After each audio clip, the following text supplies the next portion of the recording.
Are you thinking of buying a new car this year, but not sure whether you should buy it outright, get a car loan, or go for a novated lease? Well, in this video, I'll break down all three options, covering the pros and cons, with real-life examples, potential tax savings, and any hidden traps you should know about to help you decide the best way to purchase your new car in Australia. Let's get straight into it.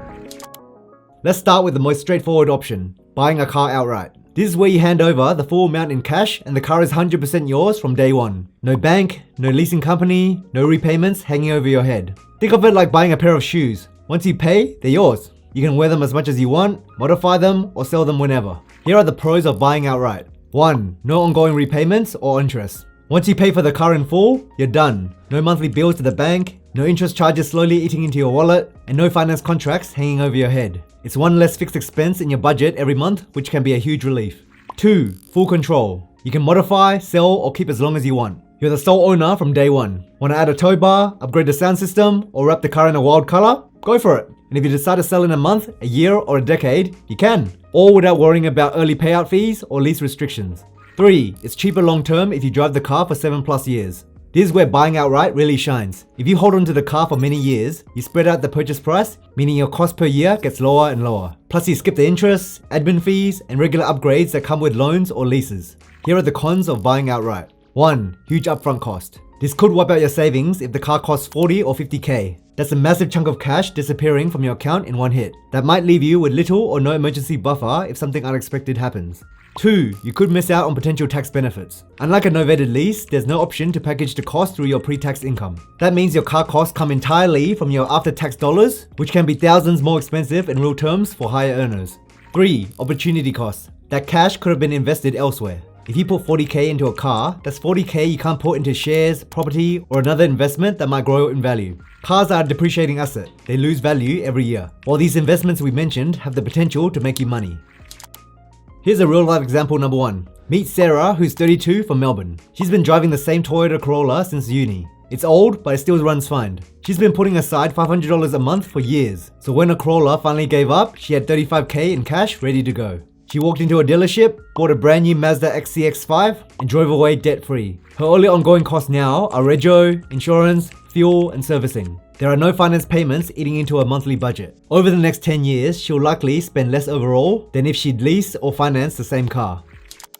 Real life example number 2. This is David, a 40-year-old in Sydney. He could have afforded a BMW on finance, but instead he bought a 5-year-old Hyundai i30 for 18k in cash. By not having a $700 per month car repayment, he invests that same $700 into a share portfolio every month. Over 10 years, his investments could grow well over 100k, all because he avoided car debt.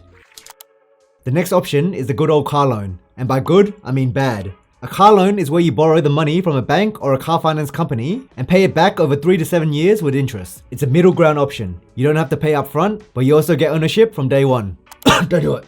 Don't do it. Excuse me. A car loan works well if you want to own the car but don't want to pay up front. But it's the most expensive option in the long run. Here are the pros of a car loan. 1. Spread the cost out. You get the car now without draining your savings. Instead of waiting years to save up the full amount, you can get the car you need today and pay it off gradually. This is especially helpful if you rely on your car for work or family and can't afford a big upfront payment. 2. You own it from the moment you drive it away. Unlike a novated lease where the leasing company owns the car, with a loan it's registered in your name straight away. That means you can modify it, sell it, or use it however you want without needing permission from the lender as long as you keep up with the repayments. 3. Fixed repayments, which is easier for budgeting. Most car loans have fixed interest rates, meaning your repayment amount stays the same each month. This makes it easier to budget and plan your finances since you know exactly how much you owe and when it will be paid off. Here are the cons of a car loan. 1. Interest and fees. This can add thousands to the total cost. Please remember, borrowing money is not free. Even at a good interest rate, you might pay thousands in extra costs over the life of the loan. For example, a 40k loan at 7% over 5 years could cost around 6k in interest alone. And that's before setup or account keeping fees.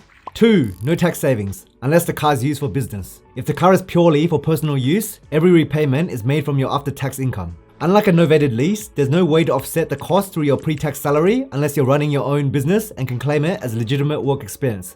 3. Risk of negative equity if the car loses value faster than you can pay it off. Cars depreciate quickly, especially new ones. If your loan balance is higher than what your car is worth, you're in a negative equity. This can be a big problem if you need to sell or trade in early, because then you'll have to pay the difference out of your pocket. Here's a real life example number 1. Meet James, 28 from Brisbane. He just got a new job with a solid salary, but only had about 5k in savings. He wanted a reliable new car for commuting, so he took out a 5-year 30k car loan at 7% interest. His repayments are about $600 per month. He gets the car he wants now, but by the time the loan is paid off, he'll have spent around $4,500 extra in interest. For James, he reckons it's worth it because he values having a safe, reliable car today rather than waiting years to save up. Real life example number 2. Now we have Maria, 35 from Perth. She took out a 45k loan for a new SUV thinking the repayments were manageable, but she didn't factor in that the car would depreciate faster than she would pay down the loan. 2 years later, she still owed 35k, but the car's market value had dropped to 28k. That's called negative equity, and it can trap you if you want to sell early. And last but not least, we have the Novated Lease. This is a salary packaging arrangement where your employer helps you lease a car using pre-tax income. A novated lease is basically a 3-way agreement between you, your employer, and a finance company. Here's a step-by-step guide on how it works. 1. You pick a car, new, used, or sometimes even your existing one. 2. The leasing company buys it. 3. Your employer deducts the repayments, and often the running costs like rego, insurance, and servicing, all from your pre-tax salary and sends it to your lease company. This can give you some solid tax savings if you're on a decent income. 4. You drive the car just like it's yours. 5. At the end of the lease, you can pay the residual to own it, trade it in, or extend the lease. Here are the pros of a novated lease. 1. Tax savings for mid to high income earners. If you're earning around 70k or more, the ability to pay for your car and running costs using pre-tax income can save you thousands in tax every year. The higher your tax bracket, the bigger the savings. 2. Bundle running costs can make budgeting simple. So you have fuel, rego, insurance, servicing, tires, all wrapped up into one predictable monthly payment. You won't get hit with random big bills because everything is already budgeted for in the lease. 3. No big upfront payment. You can start driving a new car without having to pay 30 to 50k first. It's a cash flow friendly way to get into a vehicle quickly without draining your bank account.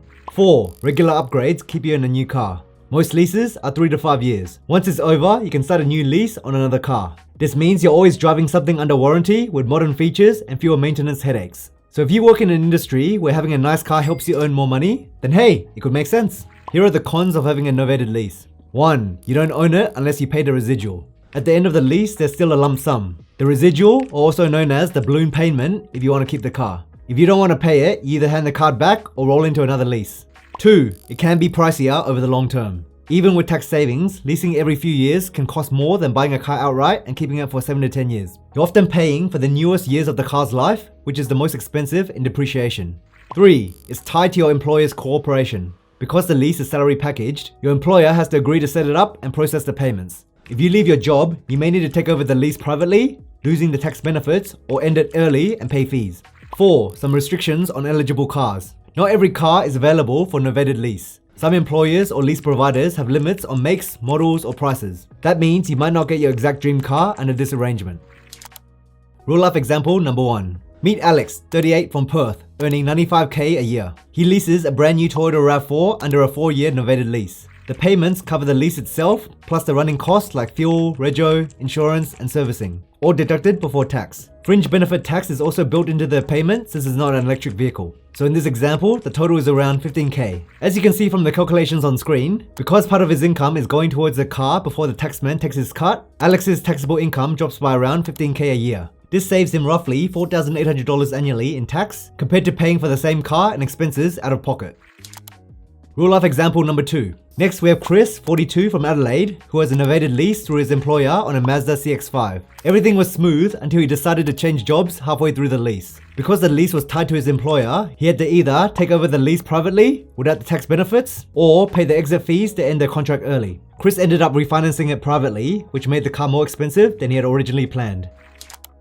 Real life example number 3. And finally, we have Belinda, 34 from Sydney, who earns 85k a year and decided to get a Tesla Model 3 through a novated lease. Because of Australia's current EV tax incentives, her Tesla is exempt from the fringe benefit tax under the novated lease arrangement. This means she gets full tax savings on the lease payments and running costs. If you look at the calculations on screen, she saves around 4.6k in tax. And if we want to get really cute, we can also factor in the additional running cost savings of owning an EV. Assuming a petrol car costs $1,800 per year in fuel, compared to a Tesla at $600 per year for charging, that's an extra $1,200 per year in savings. This brings Belinda's total savings to approximately $5,840 when combining tax benefits and fuel cost savings. So for her, the novated lease makes the EV financially competitive with owning a petrol car, while also allowing her to upgrade to a newer model in 4 years' time when EV technology has improved even further. Please note, I am making several assumptions here, so adjust the figures accordingly when doing your own calculations.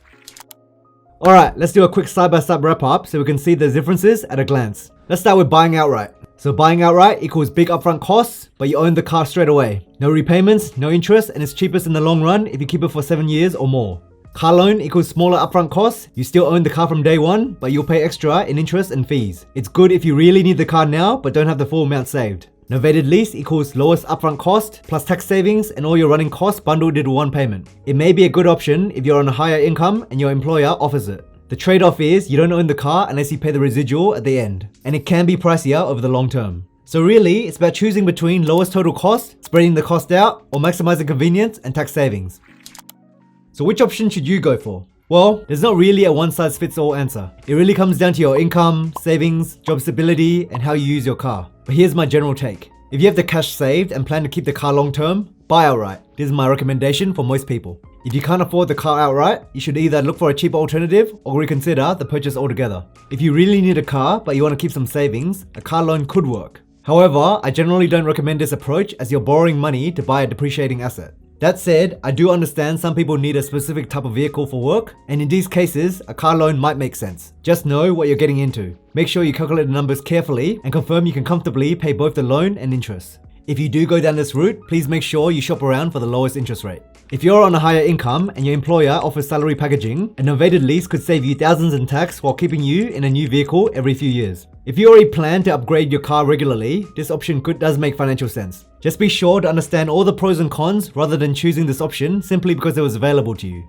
The key to all this is to run the numbers for your specific situation before you sign anything. If you're still unsure which option works best for you, calculate the cost carefully, consider how long you'll keep the car, and look beyond just the monthly payment. Focus on the total cost over the entire life of the vehicle. Please remember, cars are one of the biggest purchases most of us make, but they are also a depreciating asset. The less you spend on them over time, the more money you can put into investing in assets like stocks and real estate that actually grow your wealth. Quick disclaimer, this video is for educational purposes only and should not be considered financial advice. Please always do your own research, and if you like financial advice, please go speak to a professional. By the way, if you're enjoying this video and made it this far, comment the words motor vehicle down below so I know who you are. And if you're new around here, what are you waiting for, mate? Hit the subscribe button and join this awesome community of like-minded people. Also, please consider signing up for my free newsletter, Aussie Money Club, where once a week I'll send you some money tips, major news in the market, or any cool updates from me. And if you want to learn how to start investing in stocks this year, check out this video on screen where I'll show you a beginner's guide on how to buy your first stock in Australia. And as always, thank you for watching, I appreciate you, and I'll see you in the next video.